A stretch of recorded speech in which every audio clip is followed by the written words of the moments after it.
आपण पाहत आहात आर.के. न्यूज. बातमी तुमची, आवाज आमचा. केज तालुक्यातील येवता येथे मार्तंड खंडोबा यात्रेनिमित्त गाड्या ओढण्याचा कार्यक्रम मोठ्या उत्साहात संपन्न. केज तालुक्यातील येवता येथे मार्तंड खंडोबा यात्रेनिमित्त गाड्या ओढण्याचा कार्यक्रम मोठ्या उत्साहात संपन्न झाला.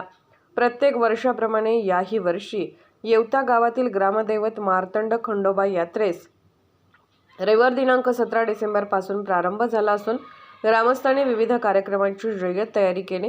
गावात ग्रामस्वच्छता, रस्ते साफसफाई करून यात्रेकरूंच्या स्वागताची तयारी केली आहे. भाविकांनी येळकोट येळकोट जय मल्हार घोषणांनी संपूर्ण गाव दुमदुमले होते. केज तालुक्यातील येवता येथे यात्रेनिमित्त विविध कार्यक्रमांचे आयोजन करण्यात आले होते. रविवार दिनांक 17 रोजी सायंकाळी हबप लक्ष्मण पांडुरंग इनामदार गुरुजी यांच्या अमृततुल्य कीर्तनाचा कार्यक्रम आयोजित करण्यात आला होता.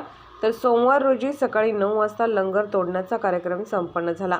दुपारी 12 गाड्या ओढण्याचा कार्यक्रम सुरू झाला. या गाड्या ओढण्यासाठी 7 भाविक गेल्या 5 दिवसापासून मार्तंड खंडोबा मंदिरात उपवास करून मंदिरामध्ये बसले होते. गाड्या ओढण्याचा कार्यक्रम संपन्न झाला. हा कार्यक्रम पाहण्यासाठी गावातील व परिसरातील नागरिक यात्रेत मोठ्या संख्येने सहभागी झाले होते.